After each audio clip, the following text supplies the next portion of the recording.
Very strength. আমার কাছে মনে হয়েছে যে আমরা গত বেশ কিছু নির্বাচনে ইশতেহার দিয়ে যত না পরিবর্তন এনেছি, এবার আমাদের সভাপতি পদে আমরা কাঞ্চন ভাইকে এনে অনেক বড় পরিবর্তনের একটা প্রচেষ্টা করছি, এবং পরিবর্তন আর পরিবর্তন প্রয়োজন। সেই জন্যই কিন্তু এই কাঞ্চন নির্মাণ পরিষদ, এবং এই পরিষদকে আমরা সাপোর্ট করেছি। আমরা কথা দিয়েছিলাম, আমি রিয়াজ সহ আমরা বাকি সবাই, বাকি 21 জন, যে আমরা কাঞ্চন ভাইয়ের সঙ্গে থাকবো। তো আমরা আছি, আর মাত্র 2 দিন বাকি। তো আমি চাইবো যে আপনারা যত বেশি পজিটিভ সুন্দর কথা দিয়ে মানুষের কাছে আমাদের এই আমাদের ইচ্ছাগুলোকে, আমাদের চাওয়া পাওয়াগুলোকে পৌঁছে দিলে তত বেশি আমরা সফলতার দিকে এগিয়ে যাব। এবং এবার আমাদের সফল হওয়াটা মানে শুধু আমাদের জয় হবে না, এটা সকলের জয় হবে। তো আমরা কথা দিচ্ছি, ইনশাআল্লাহ আমরা শতভাগ অনেস্টির সঙ্গে যে সমস্ত ইশতেহার দিয়েছি এগুলো আমরা ভেবে চিন্তা করেছি এবং ভালোবাসার তাগিদ থেকেই করেছি। আমরা ভালোবাসায় বিশ্বাসী, আমরা শিল্পের মর্যাদায় বিশ্বাসী। আমরা তাদের হারানো মর্যাদা ফিরিয়ে দিব, এবং যাকে যে মর্যাদা দেওয়া উচিত, যার যতটুকু সম্মান, সেই সম্মানটুকু আমরা দিতে চাই, সেই সম্মানটুকু দিব। আমরা মুখে বলবো একটা আর পিছনে গিয়ে কথা ঘুরিয়ে ফেলবো, এমন আমরা কেউ নই। এর আগে আপনারা দেখেছেন, আমরা অনেকের কথা শুনেছি, মুখের সামনে এসে অনেক বড় বড় কথা বলছে, যে মুখ থেকে ঘুরিয়ে যাচ্ছে অন্য একটা ফেস। সো এরকম ডুয়েল ফেসের লোক যেন ক্ষমতায় না আসে, এই ব্যাপারটা আমাদের সবাইকে সচেষ্ট হতে হবে। ধন্যবাদ। কাঞ্চন ভাইয়ের কাছে আমার একটা প্রশ্ন আছে। কাঞ্চন ভাইয়ের কাছে আমার প্রশ্নটা হলো, শিল্পী সমিতি একটা অলাভজনক অরাজনৈতিক প্রতিষ্ঠান বলা হয়, আপনারা বলে থাকেন বা সবাই বলে থাকেন। তো এই অলাভজনক প্রতিষ্ঠানে কেন এত রাজনীতি, কেন এত নোংরামো, এটা ভবিষ্যতে আসলে আপনারা জয়ী হয়ে আসলে আমরা এটার উত্তরণের কোনো কাজ করবেন কিনা আসলে, বা শিল্পীদের মান সম্মান রক্ষায় এই কাদা ছড়াছড়িগুলা বন্ধ হবে কিনা আপনি যদি নির্বাচিত হয়ে আসেন? আমরা নির্বাচিত হওয়ার আগে কি আমাদের প্যানেল থেকে কি কোনো কাদা ছোড়াছুড়ি হয়েছে? আমি আপনার কাছে এটা প্রশ্ন, এবং আমার কথায় আমি এই পর্যন্ত যতগুলো বক্তব্য দিয়েছি আপনাদের মানে সামনেই তো দিয়েছি, সেইখানে কি আমি কখনো আমি এই ধরনের কোনো কথা বলেছি? আমি একটু আপনি নিজে বলেননি, কিন্তু কালকে আমরা শুনেছি যদি আলমগীর ভাই আমাদের শ্রদ্ধেয়, উনি বলেছেন যে মিশা ভাই জানলে মামলা করা হবে, অনেক কিছু বলেছেন। যদি আমরা সামনে ছিলাম না, কিন্তু আমরা অনলাইনে দেখেছি। আপনি একটু ক্লিয়ার করবেন প্লিজ। না, সেটা অন্য কারণ আছে, ওই কারণের জন্য বলেছেন।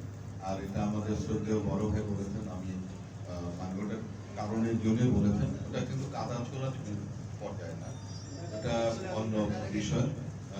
কারণ হলো যে উপদেষ্টা হিসেবে ওনাকে কিছু কথা বলেছেন যেটা মিথ্যা, ওর জন্য উনি মিথ্যাটার বিরুদ্ধে উনি বলেছেন, আর মিথ্যা প্রমাণিত হলে উনি বলতেন। আসলে মনে হিসেবে বিষয় একটা জায়গায় বলেছে যে শিল্পী সমিতির সাথে তার সম্পর্ক 17 বছর এবং কাজ থেকে, এবং এই 17 বছরের সম্পর্কের সাথে শিল্পীদের সাথে সে খুব দেখাশোনা করেছে এবং তাদের কাছ থেকে গেছেন, এবং আপনি আসলেন 33 বছর পর।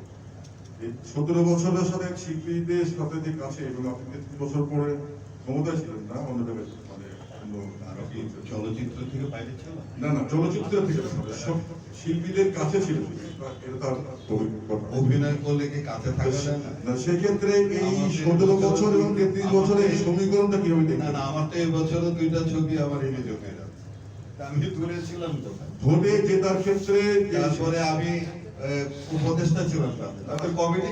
প্রশ্ন এটা না, সেটা হলো যে ভোটে জেতার ক্ষেত্রে এবার নির্বাচনে জয় হওয়ার জন্য যে শিল্পী সমিতিতে সাথে সম্পর্ক ছিল মিশা সম্পর্ক, সেক্ষেত্রে আপনি 33 বছর পর আমার নির্বাচনে আপনি অংশ নিচ্ছেন, ভোটের সমীকরণটা আপনার কি মনে হচ্ছে এবার এই কথা বলতে যাচ্ছি? এটা তো সবাই আশাবাদী করা থাকবে, আমরাও আশাবাদী। তো চূড়ান্ত ফলাফল সেটা 28 তারিখে বোঝা যাবে। আর হ্যাঁ, এটি হবে। আর কিছু? আসসালামু আলাইকুম, আমার নাম দুলাল খান, আমি বৈশাখী টেলিভিশন আছি। একটা কথা বলতে চাই, বুঝি না তবু বুঝি, খুঁজি না তবু খুঁজি, বোঝাবুঝি খোঁজাখুঁজি, শেষ হলে শুয়ে থাকি সোজাসুজি। বুঝি না তবু বুঝি, খুঁজি না তবু খুঁজি, বোঝাবুঝি খোঁজাখুঁজি, শেষ হলে শুয়ে থাকি সোজাসুজি। আমাদের সর্বশেষ আর কি অবস্থানটাই শুয়ে থাকি। কত আনন্দ, কত বেদনা, কত কিছু, কত তাপ, কত প্রতিদ্বন্দ্বী। একটা জিনিস আমার খুব জানতে ইচ্ছে করে, আমাদের শ্রদ্ধা ভাজন বড় ভাই ইলিয়াস কাঞ্চন নিপুণ প্যানেল অবশ্যই একটা জায়গায় অবস্থান করছে। তবে আমি কাঞ্চন ভাইয়ের ব্যাপারে বলবো, মর্যাদার জায়গাটায় কাঞ্চন ভাই এখন এই সময়ের শীর্ষে আছেন। তিনি সেই 80-এর দশকের সাংবাদিক থেকে শুরু করে 2000-এর সাংবাদিকদের বৈধতা রিলেশন আছে। তিনি সব জানেন, তিনি সব বুঝেন। একটা জিনিস, চলচ্চিত্র এবং চলচ্চিত্র সাংবাদিকতা অঙ্গাভঙ্গিভাবে জড়িত ছিল এক সময়। এরপরে বিনোদন সাংবাদিক আসছে, প্ল্যাটফর্ম বড় হয়েছে, বিনোদন সাংবাদিকতা একটা জায়গা তৈরি হয়েছে। এই অঙ্গাঙ্গিভাবে জড়িত থাকার মানুষগুলো আস্তে আস্তে তারা দূরে চলে যাচ্ছে এই সেলিব্রিটিদের কাছ থেকে। তার প্রমাণগুলো আমাদের মাননীয় কাঞ্চন ভাই অত্যন্ত আন্তর্জাতিকভাবে পরিচিত এবং সংগঠক দক্ষ মানুষ। আমরা তাকে দীর্ঘদিন থেকে দেখে আসছি। এক জনের মৃত্যুর তাগিদে সমস্ত পৃথিবীতে এটা চাউর হয়েছে যে নিরাপদ সড়ক চাই। মরছি একটা বিষয় জানতে চাই যে সাংবাদিকতা 22টা ইস্তেহারে 22টা ইয়ে দেওয়া হয়েছে। আমাদের সাংবাদিক, চলচ্চিত্র সাংবাদিকতার সাথে চলচ্চিত্রের শিল্পীদের সম্মিলন যে সৌহার্দ্য কোনো সম্পর্ক, এইভাবে কিছুই বলা হয়নি এখানে। এইটার একটা উপযুক্ত দরকার ছিল। সাংবাদিকদের সাথে শিল্পীদের সম্পর্কটা কেমন হওয়া উচিত। এখন কি সাংবাদিকরা শিল্পী সমিতির কাপ নিয়ে ঢুকতে হবে? এখন শিল্পী সমিতির কাপ নিয়ে ঢুকতে হবে সাংবাদিকদের কেন? সাংবাদিকদের কাজটা কি? শিল্পীদেরকে উপস্থাপন করা, প্রচার করা, তাদের কাজ। সাংবাদিকরা দায়িত্ব পালন করে, কিন্তু সাংবাদিকরা কাদের কাজ করতে যাচ্ছে? শিল্পীদের এই নির্বাচনটা প্রচার করতে যাচ্ছে। সেই শিল্পীদের প্রচার করার জন্য তারপর তাদেরকে শিল্পী সমিতির কাজ নিয়ে ঢুকতে হবে। এইটা আমি নির্কারজনক নিন্দা জানাই। কারণ সাংবাদিকদের মর্যাদাটা নষ্ট করা হচ্ছে, সাংবাদিককে ভুলুণ্ঠিত করা হচ্ছে, সাংবাদিককে এইভাবে দিনের পর দিন অবহেলা করা হচ্ছে। এই ব্যাপারে উপযুক্ত এবং সঠিক বলিষ্ঠ একটা নেতৃত্বের কথা আমি কাঞ্চন ভাইয়ের কাছে জানতে চাই। সাংবাদিকদের মূল্যায়ন করা হবে। ধন্যবাদ।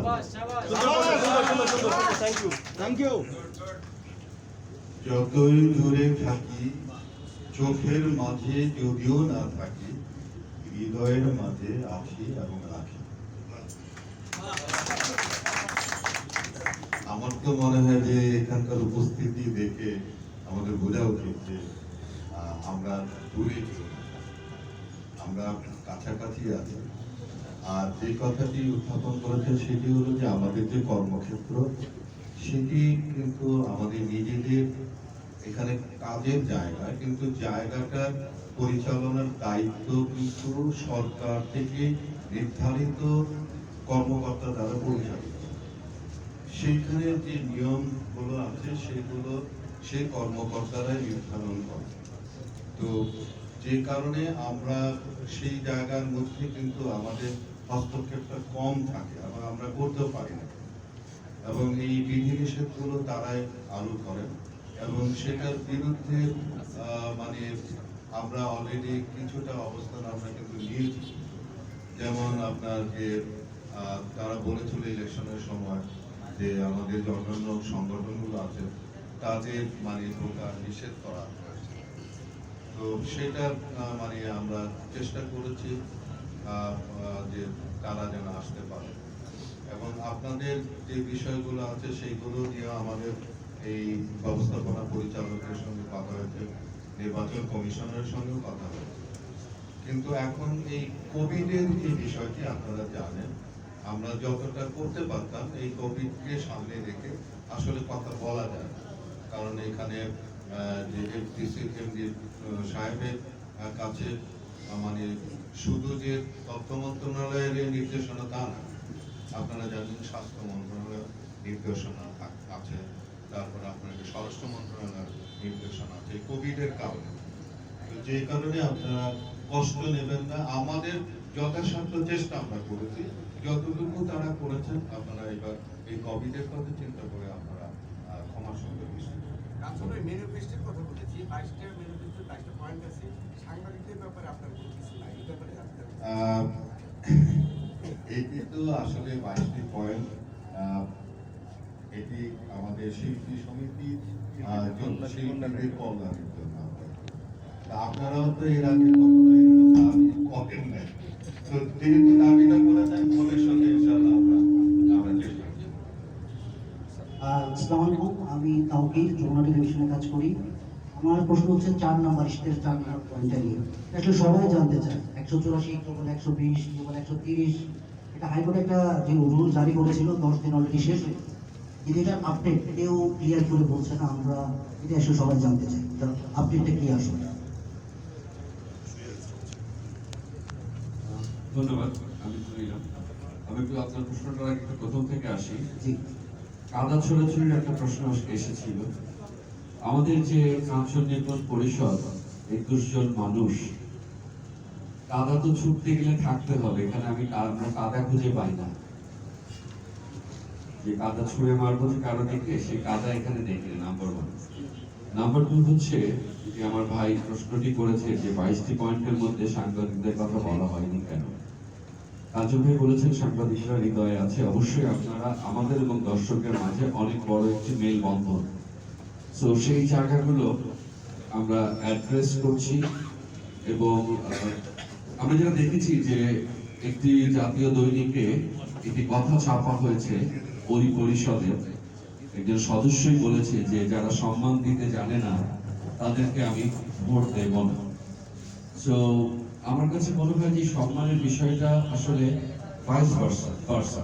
আপনাকে আমি ভালোবাসলে সম্মান দিলে আমিও সম্মান পাবো। এবং এটি আসলে আমরা মনে করি যে যে অচলাবস্থার কথা বলছেন এটি ইস্তেহারে না লেখা থাকলেও এটি আমাদের অন্তরে লেখা আছে এবং এটি আমাদের কাজে প্রমাণ পাবে। আর যে 4 নম্বর পয়েন্টটি কথা বলেছেন, এটি একটি আদালতের বিচারাধীন মামলা। আমার জানা মতে আজকেও আদালতে শুনানি চলছে। শুনানির পরে সম্মানিত বিচারক, মাননীয় বিচারক যে রায় দেবেন সেভাবেই কাজটি হবে। আরেকটা ছোট্ট প্রশ্ন, আপনি কালকে বলছিলেন যে আপনাকে পিছনে ঢুকতে ফোন করা হবে, হুমকি দিচ্ছে। এগুলো আমরা স্পষ্ট জানতে চাই, কেন এই ধরনের হুমকি বা এটার এভিডেন্স কি আসলে? এ বিষয়ে আসলে আমি আইনগত সহায়তা অলরেডি নিয়েছি। আমার পক্ষ থেকে যেটা করা দরকার আইনগতভাবে করতে গেলে আমি আমার লোকাল থানায় জিডি করেছি এবং প্রমাণ সহ ফোনের যে নাম্বার থেকে ফোন এসেছে সেটি সহ দিয়েছি। কে বা কারা, তো তারা তো কোনো কথা বলছে না বা তারা কোন পক্ষে সেটাও আমি জানি না। তো আমি পেয়েছি, আমি এবং আইন প্রয়োগকারী সংস্থার কাছে বিষয়টি তারা জানেন, তারা সেটা নিয়ে কাজ করছে। আরেকটা ছোট্ট প্রশ্ন, এটা হচ্ছে 184 জনকে নিয়ে যে কাগজটা দেখানো হয়েছিল, উনি দেখাচ্ছে যেখানে সবার নাম সাইন সবকিছু আছে, বাইকটা ছিল যে কিন্তু ওটা থেকে শোনা যাচ্ছে যে না অনেকে ছিলেন, মানে আমরা আসল সূত্রটা জানতে চাই। গতকালকে আমাদের শ্রদ্ধেয় বড় ভাই আমাদের আলমগীর ভাই বিষয়টি ক্লিয়ার করেছেন। আমি তার কথা একটু রিপিট করছি। সেই কমিটিতে আমিও ছিলাম। তারা একটি ইন্টারভিউ নিয়েছিল, উপদেষ্টা পরিষদ গঠন করেছিল। যদিও শিল্পী সমিতির ম্যানিফেস্টো অনুযায়ী বা সংবিধান অনুযায়ী উপদেষ্টা পরিষদের সেরকম কোনো ক্ষমতা নেই। উপদেষ্টা পরিষদ উপদেশ দিতে পারে, কাউকে সদস্যপদ বাতিল করার ক্ষমতা উপদেষ্টা পরিষদের নেই, কার্যকর পরিষদের আছে। আর উপদেষ্টা পরিষদ বা আমরা যারা কার্যকর পরিষদে ছিলাম, আমরা শুধুমাত্র হাজিরা খাতায় সিগনেচার করেছি। যে 184 জনের লিস্টটা তখনও আমার মনে হয় কাঞ্চন ভাইয়েরও দেখার সুযোগ হয়নি। আমার পাশে ফেরদৌস বসে আছে, কমিটিতে ছিল, ফেরদৌসেরও দেখার সুযোগ হয়নি, আমার তো সুযোগ হয়নি। সো সেই লিস্টে আলমগীর ভাই বলেছেন তার সিগনেচার নেই। আমিও আলমগীর ভাইয়ের সাথে কাঁধে কাঁধ মিলিয়ে সুরে সুর মিলিয়ে বলতে চাই আমাদের কারো সিগনেচার নেই। সেই সিগনেচারটি আপনারা ফাইল দেখালে হবে না, it could be tempered file. ফাইলের ভেতরে লেখাটা এভাবে দেখাতে হবে এবং সিগনেচারটা দেখাতে হবে যে সিগনেচারটা কোন জায়গায় আছে। না হলে এটি তাদের অনেক মিথ্যার মধ্যে আরেকটি নির্জলা মিথ্যা বলে প্রমাণিত হবে। লাস্ট প্রশ্ন, সেটা হচ্ছে আপনারা কালকে স্বরাষ্ট্রমন্ত্রীর সাথে সৌজন্য সাক্ষাৎ করেছেন, আইনি কোনো বিষয় বা কোনো কিছু নিয়ে আলোচনা হয়েছে? আমরা কাঞ্চন ভাইয়ের নেতৃত্বে মাননীয় স্বরাষ্ট্রমন্ত্রীর সঙ্গে আমরা কালকে সাক্ষাৎ করেছি। আমি তার কৃতজ্ঞতা জানাই, উনি আমাদেরকে সময় দিয়েছেন। নির্বাচন পরিস্থিতি নিয়ে তাকে আমরা বলেছি এবং আমরা বিভিন্ন ধরনের থ্রেট পাচ্ছি। এবং বিভিন্ন ধরনের কথা বলা হচ্ছে। তো উনি আমাদেরকে বলেছেন যে নির্বাচন ইনশাল্লাহ সুষ্ঠুভাবে এবং সম্পূর্ণ নিরাপত্তার ব্যবস্থা উনি করবেন, কারণ এই সরকার শিল্পীদেরকে, সিনেমাকে অনেক অন্য জায়গায় একটি ভালো চোখে দেখে, সম্মানজনক জায়গায় দেখে। সেটি আমাদের একটি অনেক বড় পাওয়া। ধন্যবাদ। মাইকটা এদিকে একটু দেবেন, মাইকটা একটু লিটন ভাই, মাইকটা আপনারা যে অনিয়মের কথা বলছেন তখন আসলে আপনারা প্রতিবাদ করেননি, আমাদের কি জানেন অনিয়ম সিগনেচার নিয়ে, সিনিয়রদের নিয়ে এরকম? ও চমৎকার বলেছেন। তখন আসলে বিষয়টা তো আমরা নিজেরাও জানি না, আপনাদেরকে কিভাবে জানাবো? যদি তারা যে বাতিল হচ্ছে বা বাদ হচ্ছে, এই বিষয়টি দীর্ঘদিন ঝুলিয়ে রাখা হয়েছিল, প্রায় 6 মাসের মতো। এবং যখন তাদের 2 বছরের শেষ দিকে আমাদের যে লাস্ট এক্সিকিউটিভ কমিটির মিটিংটা ছিল, তখন সেখানে বিষয়টা উত্থাপিত হয়েছিল। এর মাঝখানে একটা 6 মাসের গ্যাপ হয়েছিল যে আসলে কি হচ্ছে। তো আমরা বারবার জিজ্ঞেস করেছি কি হচ্ছে, এটি আসলে এড়িয়ে যাওয়া হয়েছিল। তো যখন আমরা শুনলাম, জানলাম, এবং তখন তারা তাদের থেকে 184 জন থেকে কিছু ভোটারকে নিতে চেয়েছিল, আমরা তীব্র প্রতিবাদ করেছিলাম। আমরা বলেছিলাম যে কেন আপনাদের যারা ভোটার তাদেরকে বেছে বেছে সদস্যপদ দেবেন, বাকিরা কি দোষ করলো? তো সে কারণে তখন তারা নিতে পারেনি। আমি বলেছিলাম 184 জনকে নিতে হবে। সে দাবি না মানার কারণে আমি প্রতিবাদ করে চলে এসেছিলাম। আর আসলে আমি মনে করি শিল্পীদের নিজস্ব ব্যাপার ছিল এটি সাংবাদিকদের বা মিডিয়ার কাছে জানানোর মতো দখল আমাদের কাছে এত বড় কোনো বিষয় মনে হয়নি। আমরা চলে এসেছিলাম, প্রতিবাদ করেছি, এবং সেই প্যানেল যখন এজিএম করে তাদের সাথে আমি ছিলাম না, আমি দর্শকের কাতারে ছিলাম, কথা বলতে চেয়েছিলাম সেই প্রতিবাদ নিয়ে। কিন্তু যদিও সংবিধানে নেই যে কোনো শিল্পী কথা বলতে পারবে না, তবুও তার ধোয়া তুলে, মানে শিল্পী সমিতি সংবিধানের ধোয়া তুলে আমাকে কথা বলতে দেওয়া হয়নি। এখন মাইক দিয়ে যদি বলা হয় আপনি কথা বলতে পারবেন না, সেখানে তো আমি মারামারি করতে পারি না কথা বলার জন্য। ধন্যবাদ।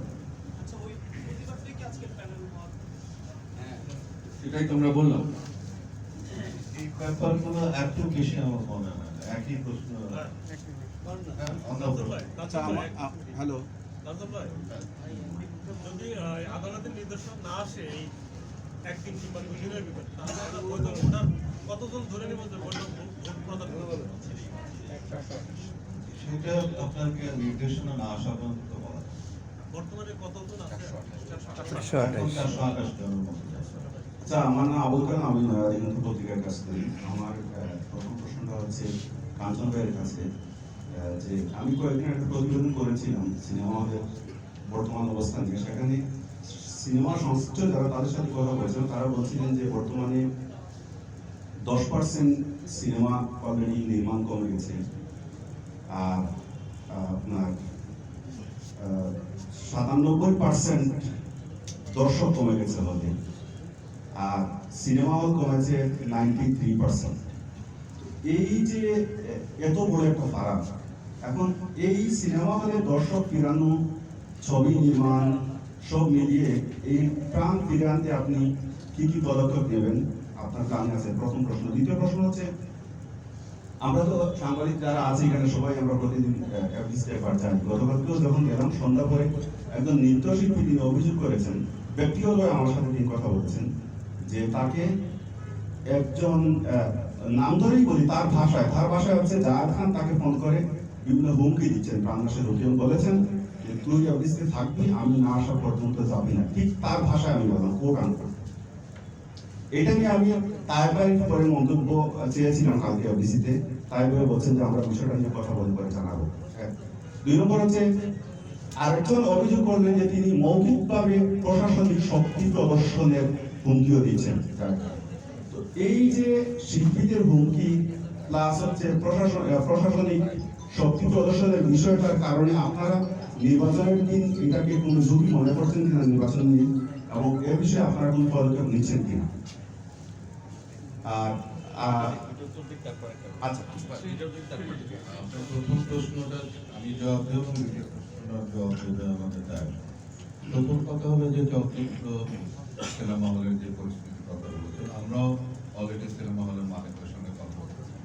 আজকের এই পরিস্থিতির জন্য আমাদের সকলেরই কিছু না কিছু ভুল আছে। সেই ভুলগুলো আপনাদের শুধরাতে হবে এবং সেইভাবে আমরা যদি কাজ করি তাহলে অবশ্যই মানে সিনেমা হলও করছে, চলচ্চিত্র নির্মাণ হবে। আমরা সেইভাবেই আমরা চিন্তা ভাবনা করেছি এবং আমরা সেইভাবে এগোচ্ছি। আপনাদের কাছে থেকে বলুন। আর বাকি যেটা বলছি যে বিষয়টা সেটা দিয়ে যায়। ধন্যবাদ। আমি তখন ছিলাম, ওই ছেলেটার মা দুজনে কাঁদছিল। আমি বললাম যে কেন কাঁদছে, মানে কি হয়েছে? বললে আমাকে বেশি থাকতে বলছে, সে আসতেছে, এসে আমাকে মারবে, আমাকে থানায় দেবে। উনি থানার কে? থানায় দেবে বা মামলা করবে, উনি কি পুলিশের কেউ? তো তুমি এখানে থাকো। ওনাকে বললো আপনি খারাপ, আপনি থাকেন যতক্ষণ পর্যন্ত আপনাকে গায়ে হাত দেবে ততক্ষণ আমি এখানে আমার কাছে থাকেন, একটু দূরে যাবেন না। পাশাপাশি আমি প্রায় 2.5 ঘন্টা, আমার ছেলে দাঁড়ান তখন একটা মিটিংয়ে ছিলেন, আমি 2.5 ঘন্টা ছেলেকে বসেছিলাম। কেউ তাকে মারতে আসেনি, আর কেউ দিতে আসেনি, ফার্দার কলও আসেনি। আমি টাইম টু টাইম ওনাকে জানিয়েছি যে এই বিষয়, কে তাকে মারবে, মেরেই ফেলবে, এইরকম করতেছিল।